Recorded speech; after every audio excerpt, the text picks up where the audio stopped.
சிம்சோன் மாம்சத்தோடும் ரத்தத்தோடும் யுத்தம் செய்தான். தாவீது மாம்சத்தோடும் ரத்தத்தோடும் யுத்தம் செய்தான். ஒரு யோசுவா மாம்சத்தோடும் ரத்தத்தோடும் யுத்தம் செய்தான்.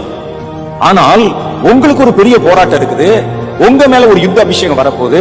ஆனா இது மாம்சத்தோடும் அல்ல, ரத்தத்தோடும் அல்ல, அதிகாரங்களோட, துரைத்தனங்களோட, அந்தகார லோகாதிபதிகளின் ஆவிகளோட, வானமண்டலத்தின் பொல்லாத ஆவிகளின் சேனைகளோட உங்களுக்கு போராட்டம் உண்டு.